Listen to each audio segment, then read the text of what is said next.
MPPSC मुख्य परीक्षा में उत्तर लेखन को लेकर आज के हमारे वीडियो में हम चर्चा करेंगे कि अगर कला से संबंधित इतिहास के प्रश्न आते हैं तो उसको 3 मार्कर में कैसे लिखेंगे। क्योंकि अभी हम 1 वर्ड से संबंधित प्रश्नों के कैसे हल किए जाएं, कैसे उसके उत्तर लिखे जाएं, वह हमारा मुख्य विषय रहा है, केंद्र रहा है।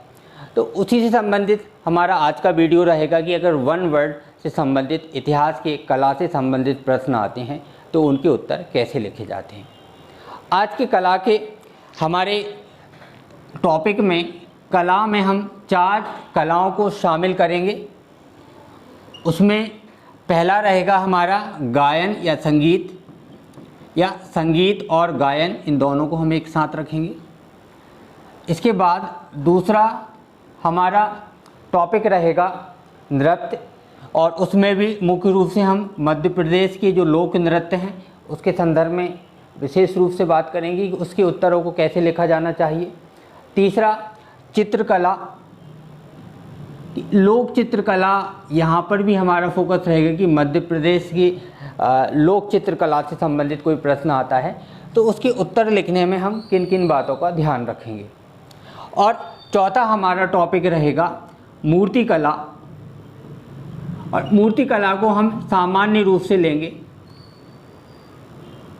जिसमें वेसर शैली, मथुरा शैली और गंधार शैली जो कि मुख्य रूप से एग्ज़ाम में पूछी जाती हैं, तो उनसे संबंधित अगर कोई सवाल आता है, प्रश्न आता है तो उसका उत्तर हम कैसे लिखें, किन किन बिंदुओं को हम ध्यान रखें, वही हमारे मुख्य रूप से चर्चा का विषय रहेगा। ठीक, तो सबसे पहले हम संगीत या गायन से संबंधित प्रश्न लेंगे। इसमें भी कोशिश हमारी यही रहेगी कि जो प्रीवियस ईयर के क्वेश्चन पेपर में या प्रीवियस ईयर के प्रश्न पत्रों में जो प्रश्न पूछे गए हैं उन्हीं से संबंधित हम उदाहरण लें और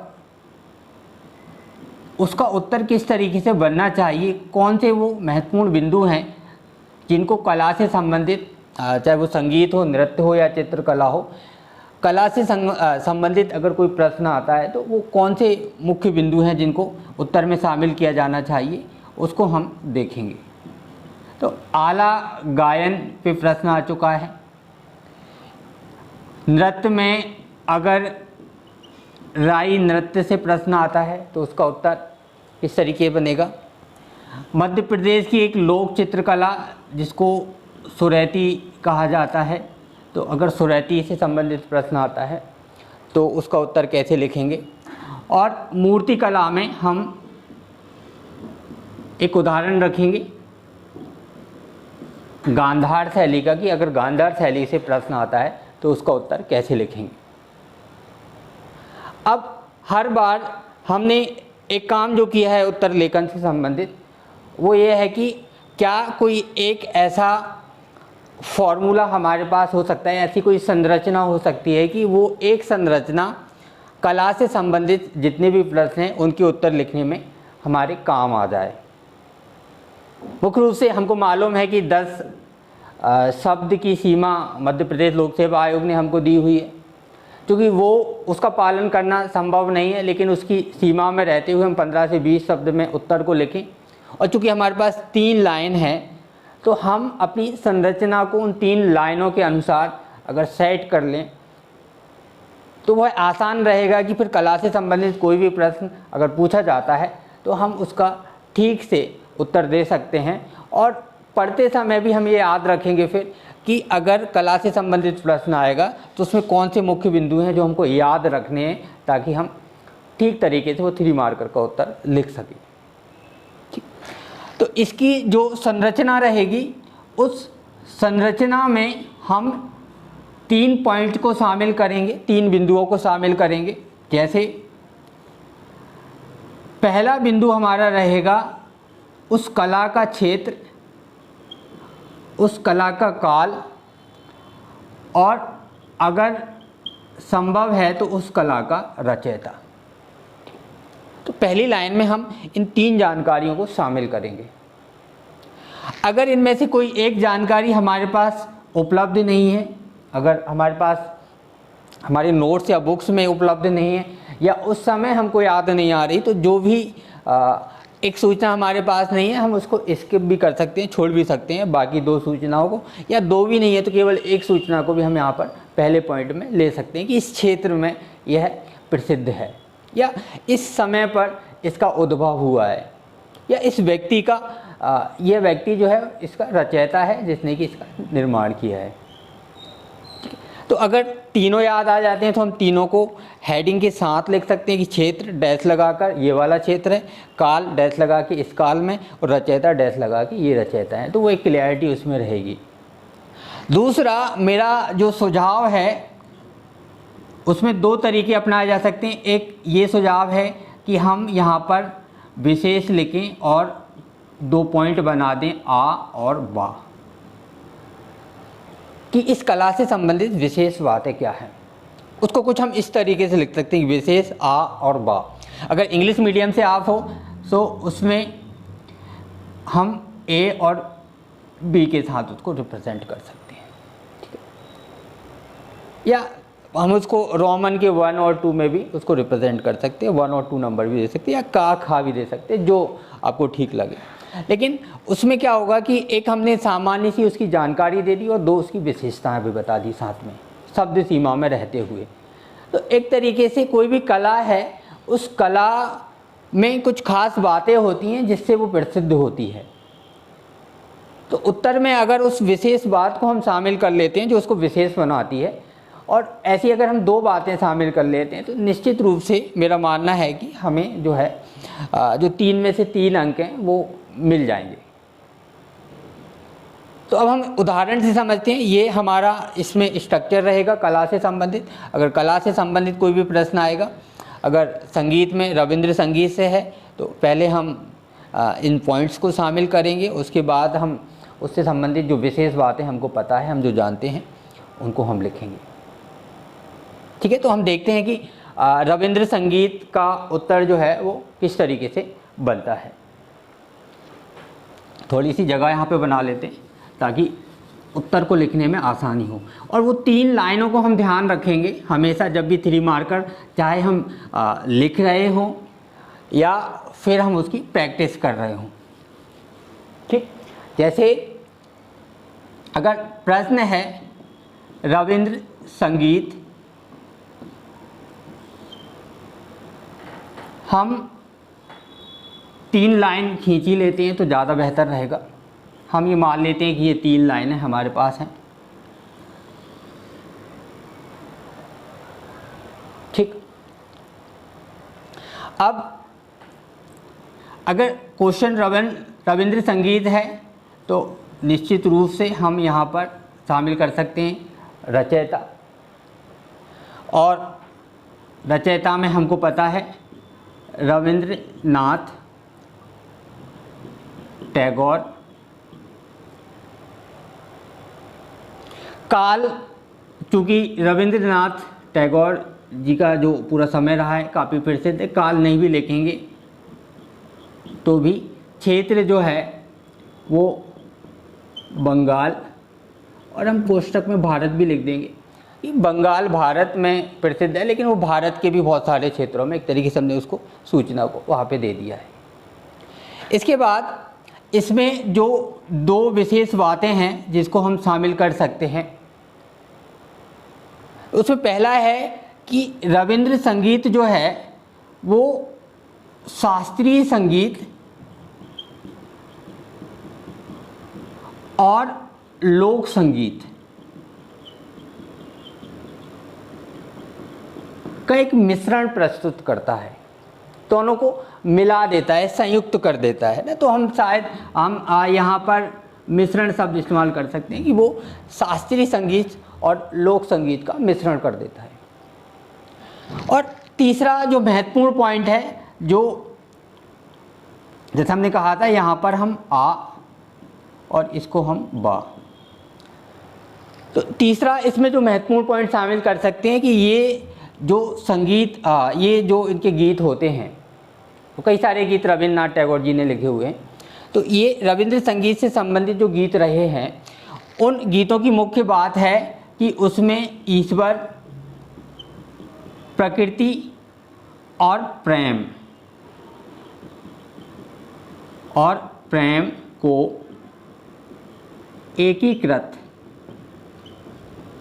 किया गया है।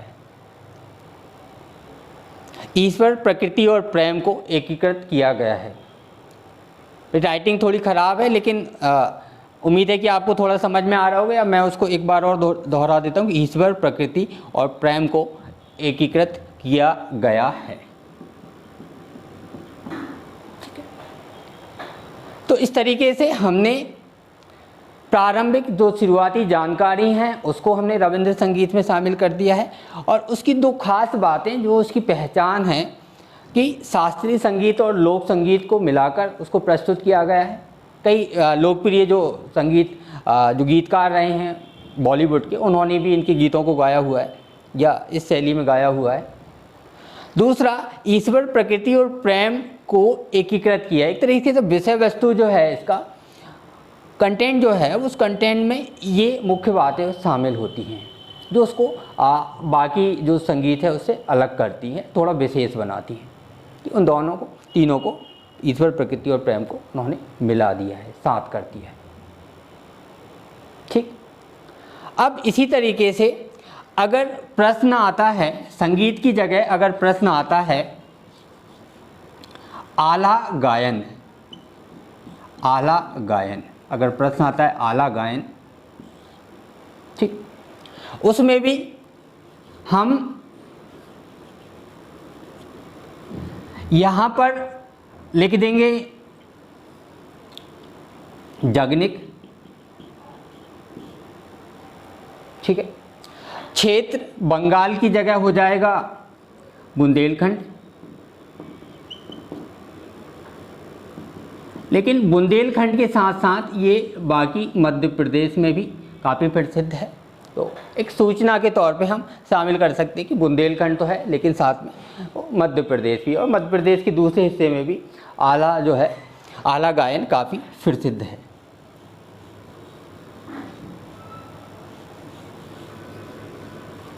अब इसके साथ में दो विशेष बातें अगर हमको जोड़नी है तो दो विशेष बातों में हम एक बात इसमें जोड़ सकते हैं कि आला उदल से संबंधित है। तो आला उदल से संबंधित जो पृथ्वीराज चौहान के समकालिक थे। कोशिश जितना भी हम कम से कम शब्दों की आला उदल पर आधारित,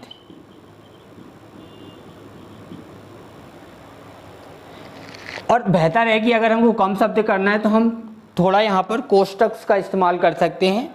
पृथ्वीराज चौहान के समकालीन, पृथ्वीराज चौहान के समकालीन,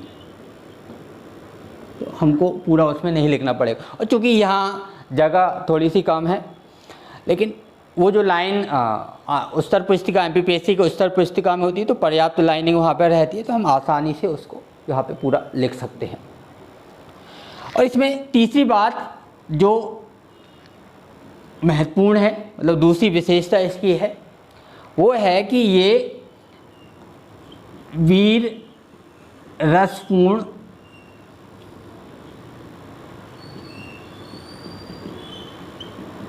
काव्य है ना। तो इसकी जो महत्वपूर्ण विशेषता है जिसके लिए जाना जाता है वो उसकी वीर रस है। ये वीरता के इस तरीके के व्याख्यान सुनाता है कि वीरता का भाव जो है वो युवाओं में भर जाए और वो तत्पर हो जाए कि युद्ध अब लड़ना है और जल्दी से युद्ध हो। इस तरीके को भाव पैदा करने वाली वीर रस की कविताएं हैं, वीर रस का काव्य है, जिसको कि मुख्य रूप से बुंदेलखंड के क्षेत्रों में गाया जाता है, लेकिन मध्य प्रदेश के और दूसरे हिस्सों में भी वह काफ़ी प्रचलित है।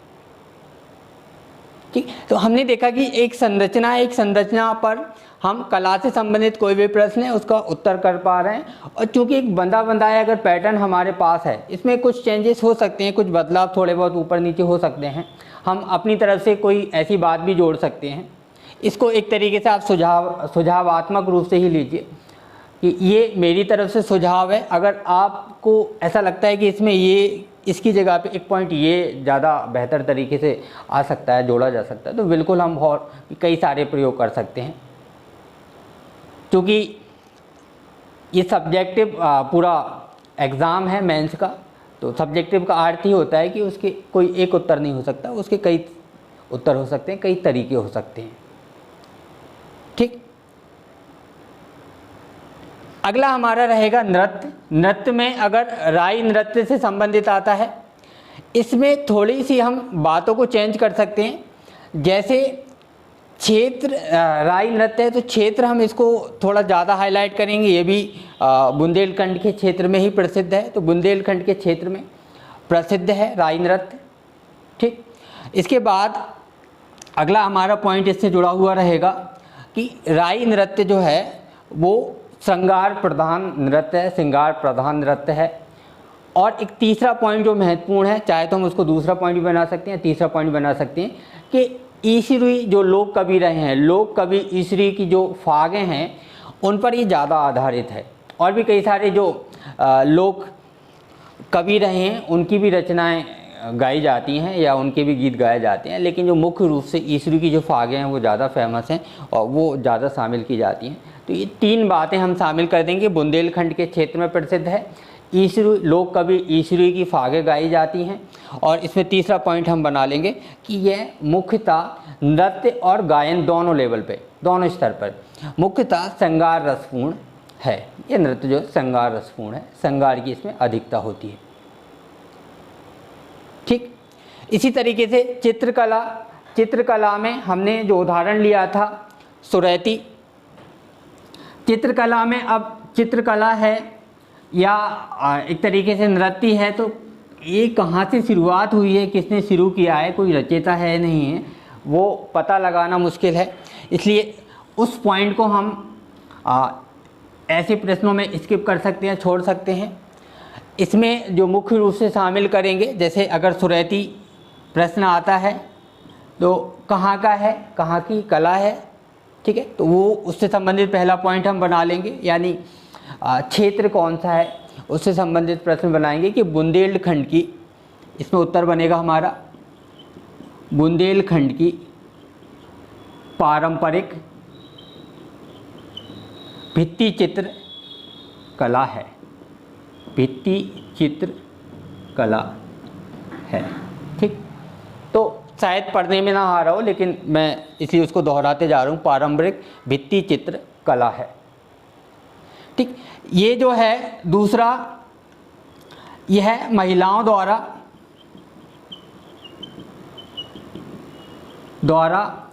गेरू से लक्ष्मी पूजा और कोष्ठक में हम लग देंगे दिवाली या दीपावली, दिवाली पर बनाई जाती है। और चाहें तो एक तीसरा पॉइंट इसमें हम जोड़ सकते हैं, तो एक तरीके से हम उसकी विशेषताएं बता रहे हैं। हमने यहाँ पे सिर्फ क्षेत्र बताया है, जो कि हमने अपनी जो संरचना ली थी आंसर की उसमें लिया था। उसके बाद जो दो विशेषताएं हैं, यह महिलाओं द्वारा गेरू से लक्ष्मी पूजा दिवाली पर बनाया जाता है। और तीसरा पॉइंट हम इसमें शामिल कर सकते हैं कि मुख्य रूप से लक्ष्मी जी और विष्णु भगवान को चित्रित किया जाता है। ठीक, तो ये तीन पॉइंट हम इसमें शामिल कर सकते हैं।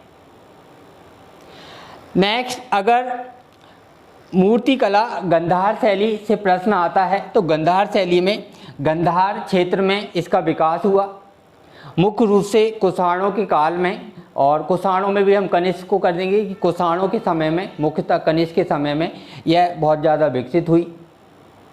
तो ये दो चीज़ें हम चाहें तो एक ही लाइन में शामिल कर दें कि गंधार क्षेत्र से प्रारंभ कुषाणों के समय पर यह विकसित हुई या ज़्यादा फली फूली। दूसरा, ये इसकी जो विषय वस्तु है वो भारतीय है, मुख्य रूप से बौद्ध धर्म है। तो विषय वस्तु यानी किस विषय वस्तु पर बनाया गया है, तो वो बौद्ध धर्म है, यानी गौतम बुद्ध और उनके जीवन से संबंधित मूर्तियों का निर्माण किया गया है, तो विषय वस्तु भारतीय है। लेकिन ये जो शैली है, बनाने का जो तरीका है, वो तरीका रोमन है, तो इसको इसलिए हिंद यूनानी परंपरा भी कहा जाता है। और तीसरा जो है, तीसरा इसमें पॉइंट शामिल हो जाएगा कि जो बौद्ध विहार हैं, स्तूप हैं और बुद्ध की मूर्तियां हैं मुख्य रूप से इसमें बनाई गई हैं। ठीक, तो इस तरीके से 3 पॉइंट, जो मुख्य 3 पॉइंट हैं वो 3 पॉइंट हम ले लेंगे। उसमें 2 विशेषताएं रहेंगी। एक कौन सा क्षेत्र है, कब वो विकसित हुआ है और कौन इसके रचयिता रहे। तो इसका कोई एक पर्टिकुलर एक व्यक्ति रहा जिसने शुरुआत की, वो इतिहास में बहुत साफ निश्चित रूप से नहीं मिलता, लेकिन वो यूनानी और जो हिंद है मतलब भारतीय हैं, उन्होंने मिलकर इस कला का विकास किया। उसमें भारतीय विषयों को लिया गया और उसको यूनानी शैली में, रोमन शैली में उनका निर्माण किया गया। और अंतिम रूप से यह इसमें बौद्ध स्तूप हैं, बौद्ध विहार हैं और गौतम बुद्ध की जो मूर्तियाँ हैं मुख्य रूप से उनको बनाया गया है। तो इस तरीके से अगर कला से संबंधित कोई भी प्रश्न आता है तो हम उसका उत्तर करेंगे। और मुझे उम्मीद है कि ये पूरा जिस तरीके से हम आंसर राइटिंग पे बात कर रहे हैं, क्योंकि आंसर राइटिंग सिर्फ इसलिए कि आपने पढ़ लिया है, उत्तर लिखना सीख रहे हैं, अगर इसको हम ठीक से समझ लेते हैं कि आंसर इस तरीके से लिखे जाने हैं तो वो कहीं ना कहीं हमारे जो पढ़ाई है, पढ़ना है, उससे भी जुड़ता है और वो उसकी पढ़ाई में भी, हमारी पढ़ाई में भी उसको हेल्प करेगा। तो मुझे आशा है, उम्मीद है कि आपको कुछ हेल्प मिलेगी इससे आपके एग्ज़ाम में और अच्छे मार्क्स लाने में कहीं ना कहीं ये मदद करेंगे। इस पूरी वीडियो को बहुत ध्यान से आखिरी तक देखने के लिए बहुत बहुत धन्यवाद।